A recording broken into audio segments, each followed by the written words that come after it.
India's got talent के members only episode था जिसमें रणवीर अलावादिया, अपूर्वा मखीजा, जसप्रीत सिंह और आशीष चिंचलानी थे। उस एपिसोड को यूट्यूब इंडिया ने एफआईआर दर्ज होने और मिनिस्ट्री ऑफ ब्रॉडकास्ट एनआरसीडब्ल्यू से नोटिस मिलने के बाद रिमूव कर दिया है।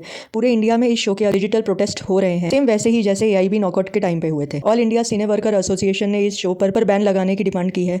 शो में किया गया स्टेटमेंट परवर्ट माइंडसेट और रेप कल्चर को ग्लैमराइज करते हुए दिखाई पड़ता है, वो भी तब जब हम हर रोज जेंडर इक्वालिटी और crime against women, sexual harassment के लिए लड़ रहे हैं। तब महाराष्ट्र सीएम देवेंद्र फडणवीस ने भी पूरे मामले की इंक्वायरी करने के ऑर्डर्स दे दिए हैं। तो उसके ऊपर कार्रवाई होगी। रणवीर अलावादिया की अपॉलॉजी भी तब आई जब नेशन वाइड उसके ऊपर ऑब्जेक्शन उठा। ऐसा लग रहा था कि जैसे जबरदस्ती की फोर्स्ड अपॉलॉजी दी है उन्होंने।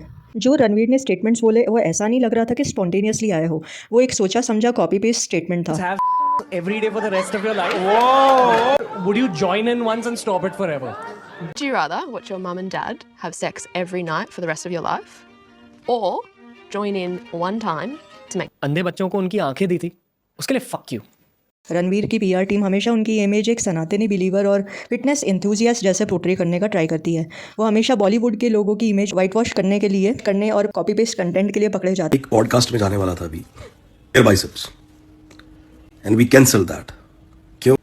कैसी पैथेटिक थिंकिंग। मेरे ओपिनियन में जितना रणवीर का स्टेटमेंट गलत है ना, उतना अपूर्वा का भी स्टेटमेंट गलत है और वो भी हाईलाइट होना चाहिए मीडिया में। जस्ट बिकॉज कि वो एक फीमेल है, she can't get away with it, saying कि ये तो शो का फॉर्मेट है, यहाँ पे तो ऐसा ही होता है। चाइना में सेंसेशन खत्म हो गई है क्या? कभी वजाइना देखी है वहां से निकलने के बाद लौड़े?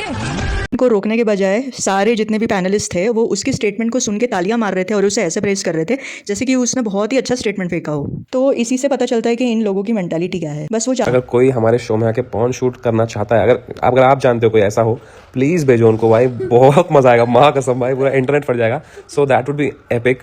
एंड दूसरी बात, मोरालिटी की जो है ना, कॉमेडी का purpose is not to give a moral science lecture. Comedy has no responsibility, comedy is comedy. See there is a thin line between vulgarity and humour. शायद समय रैना को ये सब समझ में नहीं आ रहा है। अगर उनके हिसाब से अगर कोई भी कॉमेडी कर रहा है तो वो मॉरलिटी नहीं सिखा रहा और उनकी कोई रिस्पॉन्सिबिलिटी नहीं बनती। तो ऐसे में तो फ्यूचर में काफ़ी सारे लोग खड़े हो जाएंगे।